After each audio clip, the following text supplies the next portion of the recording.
RTGA, mieux qu'une chaîne, un monde. RTGA, mieux qu'une chaîne. À 16 joueurs déjà dans la tanière des Léopards de la RDC pour la double confrontation face à la Tanzanie pour les comptes de la 3e et 4e journée des éliminatoires de la Coupe d'Afrique des Nations.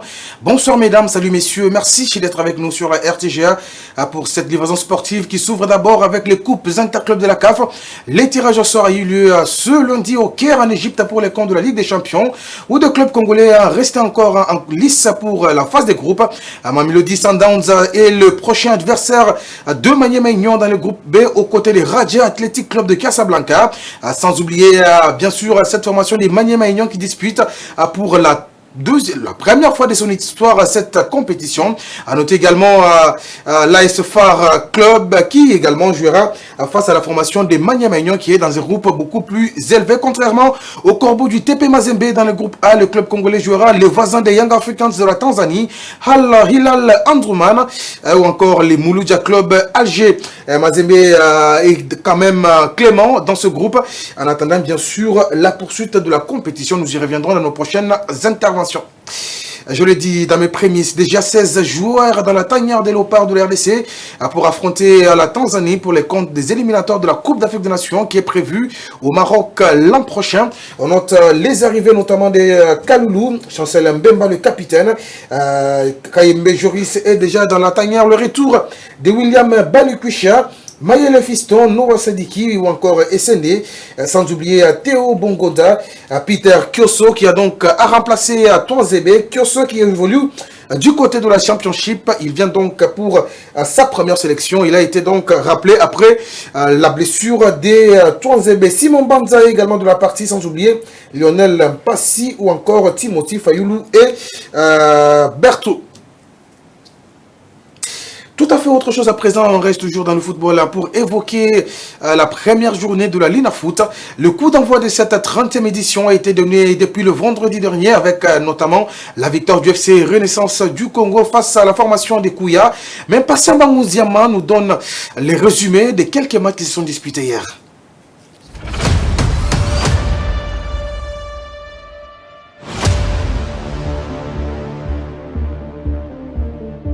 C'est le derby de la capitale, Kouya Sport, au Renaissance du Congo, qui a lancé le démarrage de la 30e édition Illico Cash Ligue 1 vendredi 4 octobre au stade de Martyrs de Kinshasa. Soldé sur les scores de 3-1 en faveur des Oranges, grâce au but de Sami Aoka pour le doublé à la 7e et 9e minute et Zungu Mafwana à la 87e minute. L'unique but de Kouya Sport portait la signature de Mumba, libellé à la 76e minute. Cette première journée s'est poursuivie le samedi dans le groupe B où le promu Noujak a battu par la Smanie Maignon sur le score de 2-0 et toujours au stade de Martyrs DCMP, tenu en échec par Céleste sur la note de 3-0. Mazembe accrochait également un but partout face à Amalolé et le dimanche 6 octobre, Lubumbashi Sport l'a emporté par 3-0 contre Bazano, Lupopo Tchinkunku, victoire de Lumpa et les Aigles H-Vert, un but partout. Autour de l'As Vita Club, le même 6 octobre, accroché par Osebuka Vudawa au stade de Martyrs de but partout, bien que ce dernier a eu du mal à s'imposer et vite tapé décisif. Christian Ngimbo par une frappe lointaine et Glody Beyoukou les buteurs à la première mi-temps et la réduction du score côté Vita Club n'a pas traîné avant la pause grâce au superbe coup des têtes de Patrick Etoga et la seconde période soit à la 70e minute, les Mauritaniens Saïd Abla a égalisé sur un coup de tête bien ajusté, 2 buts partout. Christian, le chef-d'œuvre de Christian Ngimbi, l'ancien de la Renaissance, Dédric Motema Pembe, pour nous balancer ce but incroyable. 0 pour Vita Club, 1 pour Bukavu Dawa. On revient sur ce match nul entre le promu Bukavu Dawa qui fait son comeback dans ce championnat devant la formation de l'AS Vita Club. Les deux entraîneurs se sont exprimés à l'issue de ce match nul. On les écoute. Comme vous le voyez, je pense que certains joueurs n'ont pas mesuré la portée du club dans lequel ils sont. Et ça les a un peu perturbés quand quand ça c'est devenu difficile. Mais c'est une bonne expérience pour eux. Ils doivent grandir, ils doivent progresser de jour en jour, de semaine en semaine pour être meilleurs. Oui, c'est un résultat négatif parce qu'on menait déjà 2 buts à 0 et l'adversaire est revenu au score. Nous sommes rentrés avec 1 point, alors on n'est pas satisfait du résultat. Oui, c'est pas un baisse de régime. Je pense que sur le plan mental, on n'a pas vraiment si donné le maximum parce que les 3 dernières minutes, on a encaissé le premier but avant la mi-temps et c'est ce qu'on voulait éviter parce qu'on voulait rentrer au vestiaire avec cet avantage des 2 buts. Alors sur le plan mental, on n'était pas vraiment concentré pour ne pas encaisser ce but-là. Alors je pense que c'était ça ce qui nous a fait défaut en première mi-temps.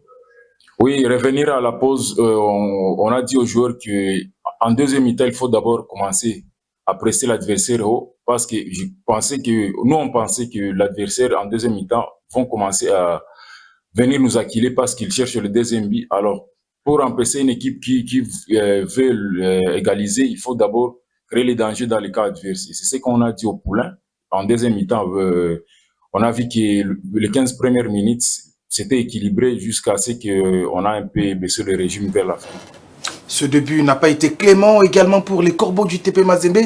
Champions en titre, ils ont été surpris et accrochés par un autre promu du Kassai Central, la formation des Malolé, qui ouvrait d'ailleurs les scores dans l'entre de Bandiangwina sur la branline de la 11e minute de jeu, ce qui n'a pas permis à Badio de sauver les meubles alors qu'il était titularisé pour la première fois de la saison. Sur ces images de la réalisation, regardez la perte des balles en plein milieu de terrain, ça a permis à la formation des Malolé d'ouvrir le score. Regardez la branline, voilà, net de la part de Malolé qui ouvrait le score.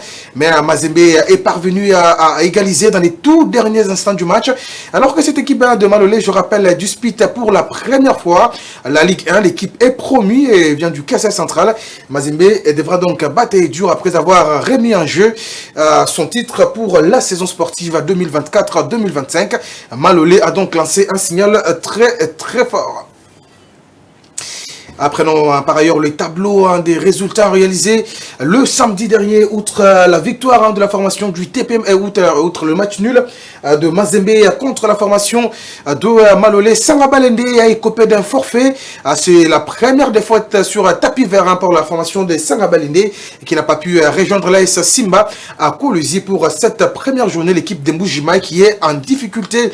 Les Salisiens de Don Bosco se sont imposés sur la note étriquée d'un but à 0 devant l'US Panda B50D, alors que la formation des Blessings a été battue par la formation des Tanganyika. Tanganyika qui également a parmi les promus de la Ligue 1. On note également cette victoire des Célestes devant les Immaculés du Daring Club Motema Pembe. New Jack bien sûr a été battu par Magné-Magnon sur le score de 2 buts à 0, alors que l'AS Dauphin Noir a eu raison de l'Étoile du Kivu, 3 buts à 2, et Blessing, je l'ai dit, a été battu par la formation, bien sûr, de Tanganyika. Tout à fait autre chose à présent, on prend une autre discipline, on évoque bien sûr le judo dans cette émission. C'était devant le président de la Ligue provinciale de Kinshasa de judo et plusieurs dirigeants au gymnase national de la police nationale congolaise que le club de judo vite a remporté donc la finale de la 23e édition du championnat par équipe de la Ligue de judo de Kinshasa 2023-2024 contre Inawaka, vainqueur de la Lifkin, la Jukin plutôt Ouest. Nous allons suivre la réaction bien sûr du président de la Ligue, Alilou Cham. Bien sûr, on va suivre cette réaction du président de la Ligue, Alilou Cham, qui est donc au micro d'Etali Tambouy Wangoy.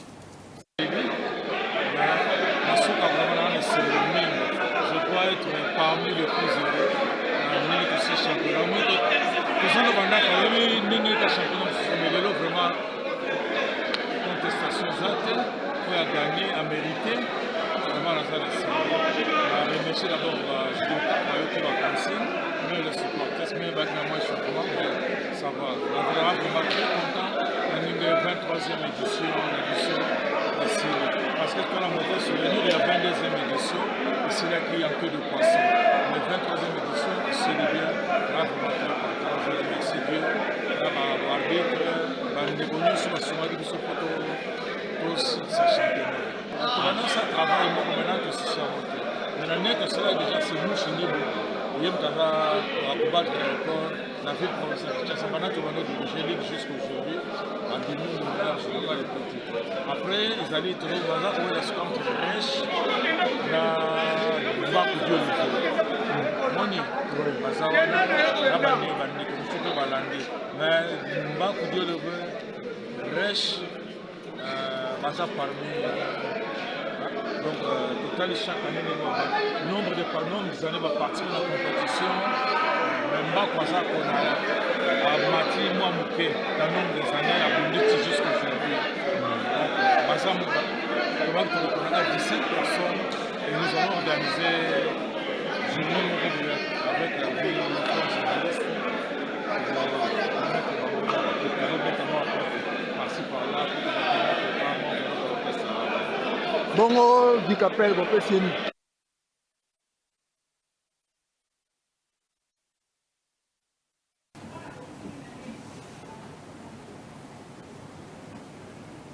Et de la boxe avant de boucler complètement cette édition avec la 21e édition de la Coupe d'Afrique des Nations. Le compte à rebours a été donc lancé pour l'organisation de cette édition qui aura lieu à Kinshasa du 14 au 27 octobre prochain au gymnase jumelé du stade des Martyrs. Toutes les batteries sont donc mises en marche. Suivez cet élément qui porte la signature de Fallon Kaninda Kaseka. On ne peut pas organiser chez nous et laisser toutes les médailles partir. Jamais. 7 jours seulement nous séparent du démarrage de la 21e édition de la Coupe d'Afrique des Nations de boxe, dont Kinshasa, capitale de la République démocratique du Congo, sera pays hôte. Au total, 42 pays d'Afrique prendront part à ces assises qui s'inscrivent pour une première fois dans l'histoire de la boxe congolaise et ces derniers connaîtra l'accompagnement du gouvernement congolais. Le gouvernement, c'est une fierté de pouvoir recevoir un tel championnat. Et je pense que le général a fait sa part parce qu'on a présenté le projet a été validé à l'époque par le chef de l'État avant que moi je sois même ministre. Et je suis arrivé parmi les instructions qu'on m'a données sur ces pouvoirs d'accompagner ce championnat. Et à ce jour, je peux vous confirmer que du point de vue financier, le gouvernement va faire sa part. Tout est mis en place, nous sommes en train de suivre.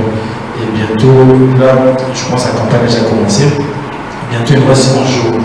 Dans les 3-4 jours, il y aura une campagne de sensibilisation intensive. Prévue du 14 au 27 octobre 2024, cette édition est ouverte aux Congolais qui aimeraient vivre cette fête africaine, l'a confirmé Général Ferdinand Ilunga Luyoyo, président de la Fédération congolaise des boxe.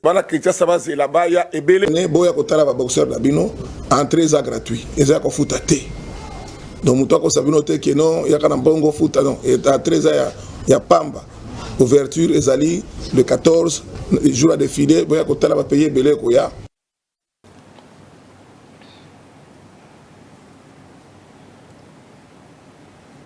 Fin de cette livraison sportive. Merci messieurs, merci mesdames de l'avoir suivi.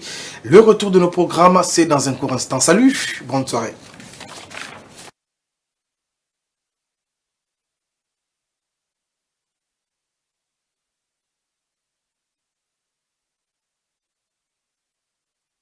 Un monde.